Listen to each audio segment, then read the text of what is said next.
নির্বাচনী খরচের বেলায় আর ২৫ লাখ টাকার বাধ্যবাধকতায় আটকে থাকতে হবে না প্রার্থীদের। তার বদলে ভোটার প্রতি সর্বোচ্চ ১০ টাকা ব্যয় অথবা সর্বোচ্চ ২৫ লাখ টাকার মধ্যে যেটা সবচেয়ে বেশি হবে সেটা ব্যয় করতে পারবেন তারা। দুপুরে নির্বাচন ভবনে গণপ্রতিনিধিত্ব আদেশ আরপিও সংশোধন নিয়ে এমন তথ্য জানিয়েছেন নির্বাচন কমিশনার আবুল ফজল মোহাম্মদ সানাউল্লাহ। রেজান ফয়েজের রিপোর্ট।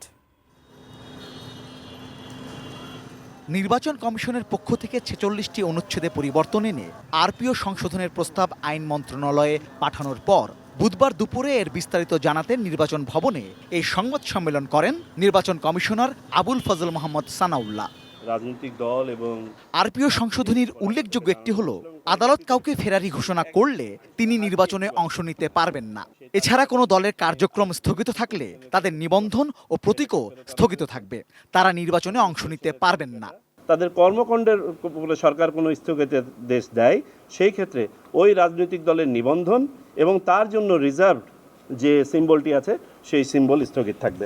প্রশ্ন ছিল কার্যক্রম নিষিদ্ধ রাজনৈতিক দলের কোনো সদস্য স্বতন্ত্র দাঁড়াতে পারবেন কিনা, সেটা সময়ই বলে দিবে। আরেকটি অন্যতম সংশোধনী হলো নির্বাচনে সর্বোচ্চ ২৫ লাখ টাকার খরচের যে বাধ্যবাধকতা ছিল তার বদলে ভোটার প্রতি সর্বোচ্চ ১০ টাকা ব্যয় অথবা ২৫ লাখ টাকার মধ্যে যেটা সবচেয়ে বেশি সেটা ব্যয় করতে পারবেন প্রার্থীরা। ফলে ভোটার বেশি হলে জাতীয় নির্বাচনে ২৫ লাখ টাকারও বেশি খরচের সুযোগ পাবেন প্রার্থীরা।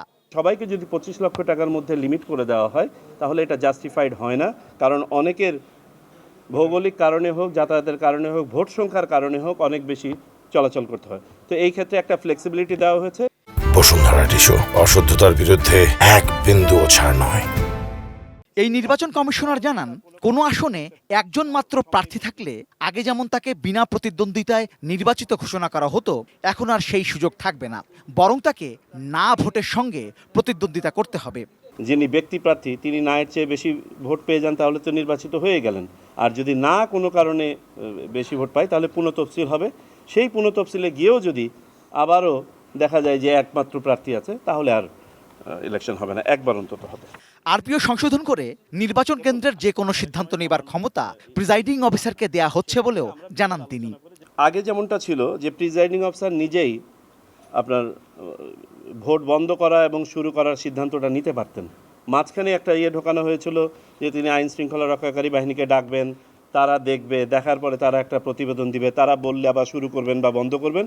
আমরা এটাকে সরিয়ে দিয়েছি, আগের অবস্থায় ফেরত নিয়ে গিয়েছি। এটা জাতীয় নির্বাচনে প্রার্থীর জামানত ২০,০০০ থেকে ৫০,০০০ টাকা করা হচ্ছে বলেও জানান এই নির্বাচন কমিশনার। এটাকে বাড়িয়ে ৫০,০০০ টাকা করা হয়েছে। রেজওয়ান ফয়েজ, এটি নিউজ, ঢাকা।